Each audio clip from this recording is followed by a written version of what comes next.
பெரிய விகிதத்தை காண்க. 1:14, 1:20, 4:5, 3:4. இந்த கொடுத்திருக்கிற 4 விகிதத்துல, அதாவது 4 ரேஷியோல எந்த ரேஷியோ பெரிய ரேஷியோன்னு கேட்டிருக்காங்க. ஸோ இந்த மாடல் சம் கேட்டாங்களா? ஃபர்ஸ்ட் இந்த 1:14 1/14 ரைட் பண்ணலாம். இந்த 1:20 1/20 ரைட் பண்ணலாம். அதே மாதிரி 4:5 4/5 ரைட் பண்ணலாம். 3:4 3/4 ரைட் பண்ணலாம். ஸோ இந்த பின்னத்தில் இருக்கிற வேல்யூவை பர்சன்டேஜ் கன்வெர்ட் பண்ணுமா, அதாவது இன்ட்டு 100 மல்டிப்ளை பண்ணா அப்படியே கேன்சல் பண்ணா 7.14% வரும். ஸோ அதே மாதிரி இந்த 1/20 பர்சன்டேஜ் கன்வெர்ட் பண்ணா 5%. அதே மாதிரி இந்த 4/5 பர்சன்டேஜ் கன்வெர்ட் பண்ணா 80%. ஸோ அதே மாதிரி இங்க 3/4 பர்சன்டேஜ் கன்வெர்ட் பண்ணா 75%. ஸோ இதில் இருக்கிற பெரிய பர்சன்டேஜ் வேல்யூ பாருங்க 80%. அப்போ பெரிய பின்னம் இது 4:5.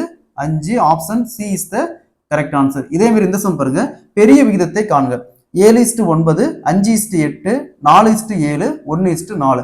ஸோ இது கொடுத்துருக்கிற 4 விகிதத்தில் எந்த விகிதம் பெரிய விகிதம்னு கேட்குறாங்க. இதை சால்வ் பண்ணி இதுக்கான ஆன்சரை கமெண்ட்ல போடுங்க. பர்சன்டேஜ் டு ஃபிராக்ஷன் வேல்யூன்னு தெரிஞ்சு வச்சுக்கோமா, இந்த மாதிரி கொஸ்டின் நம்ம ஈஸியாக சால்வ் பண்ணிடலாம். ஸோ அதே மாதிரி நம்ம சேனலை சப்ஸ்கிரைப் பண்ணாதீங்க, சப்ஸ்கிரைப் பண்ணி நம்ம சேனலை ஃபாலோ பண்ணிக்கோங்க.